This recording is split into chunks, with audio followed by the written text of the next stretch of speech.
정부가 돈을 막 찍어 모든 사람에게 나눠주면 가난 문제가 해결될까? 언뜻 들으면 빈곤과 불평등을 한 번에 해결할 수 있는 가장 간단하고 매력적인 해법처럼 보입니다. 하지만 경제학의 역사는 이 단순한 생각이 왜 위험한지를 명확히 보여줍니다. 현실에서는 여러 가지 복잡하고 심각한 문제가 발생하기 때문입니다.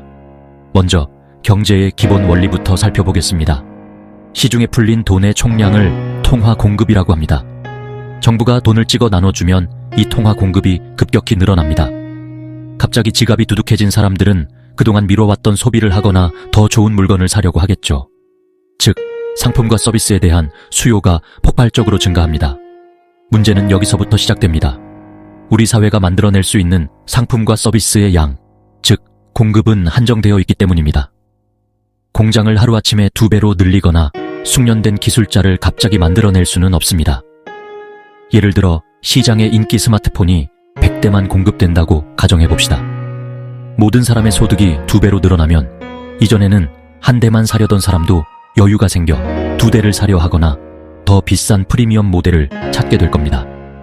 하지만 스마트폰은 여전히 100대뿐입니다. 결국 더 높은 가격을 부르는 사람에게만 스마트폰이 돌아가는 치열한 구매 경쟁이 벌어지고 판매자는 자연스럽게 가격을 올리게 됩니다. 이 현상이 경제 전반으로 확산되면 모든 물건값이 오르는 인플레이션이 발생합니다. 결국 돈의 액수는 늘었지만 그 돈으로 살 수 있는 물건의 양은 그대로이거나 오히려 줄어드는, 즉 돈의 실질 가치가 떨어지는 결과로 이어집니다. 역사는 이러한 통화정책의 실패를 생생하게 증언합니다. 가장 유명한 사례는 제1차 세계대전 이후의 독일 바이마르 공화국입니다. 전쟁 배상금을 갚기 위해 정부가 무차별적으로 돈을 찍어내자 물가가 수조 배나 폭등하는 초인플레이션을 겪었습니다. 당시 사람들은 빵 한 덩어리를 사기 위해 수레에 돈을 가득 싣고 가야 했고 지폐는 땔감으로 쓰는 게 더 나을 지경이었습니다. 더 최근에는 2000년대 짐바브웨가 비슷한 길을 걸었습니다. 정부가 재정 적자를 메우기 위해 화폐를 남발하면서 살인적인 인플레이션으로 경제가 완전히 붕괴되고 화폐 가치는 휴지 조각이 되었습니다. 1970년대에는 석유 가격 급등이라는 공급 충격과 확장적 통화 정책이 맞물리며 경제는 침체하는데 물가만 오르는 스태그플레이션이라는 새로운 악몽을 겪기도 했습니다. 물론 정부가 돈을 푸는 모든 정책이 나쁜 것은 아닙니다. 중앙은행이 채권을 사들여 유동성을 공급하는 양적 완화 QE는 금융 시스템 안정을 목표로 하며 일반 가게에 직접 현금을 주는 것과는 다릅니다. 또한 팬데믹과 같은 갑작스러운 위기 상황에서 특정 계층을 선별해 지원하는 재난지원금은 일시적인 소비 진작과 생계 안정에 도움이 될 수 있습니다. 중요한 것은 이러한 정책이 일시적이고 목표가 명확해야 하며 공급망을 안정시키려는 노력과 병행될 때 부작용을 최소화할 수 있다는 점입니다. 현대 경제는 더욱 복잡합니다. 글로벌 공급망은 작은 충격에도 쉽게 마비될 수 있으며 이는 곧바로 생산 비용 증가와 물가 상승으로 이어집니다. 여기에 더해 사람들이 앞으로 물가가 계속 오를 것이라고 기대하기 시작하면 임금 인상을 요구하고 기업은 이를 제품 가격에 전가하면서 인플레이션이 스스로를 강화하는 악순환이 만들어집니다.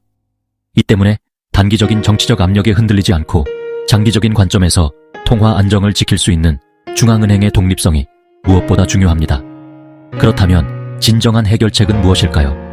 단순히 돈을 나누는 것이 아니라 경제의 근본 체력을 키우는 데 있습니다.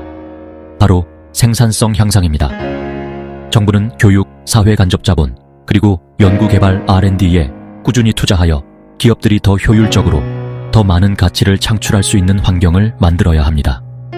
기업이 성장하면 양질의 일자리가 늘고 이는 가계소득의 안정적인 증가로 이어집니다. 이렇게 생산과 소득이 함께 성장하는 선순환 구조 속에서 통화 공급이 늘어날 때 비로소 물가 안정을 유지하며 경제가 건강하게 발전할 수 있습니다. 요약하자면 돈을 찍어 나눠주는 것은 달콤한 독과 같습니다. 단기적으로는 현금이 늘어나지만 결국 극심한 인플레이션과 화폐 가치 붕괴, 국제 신뢰도 하락이라는 파멸적인 결과를 초래할 수 있습니다. 진정한 경제적 번영은 화폐의 양이 아닌 우리 사회의 실질적인 생산 능력과 혁신에 달려 있습니다.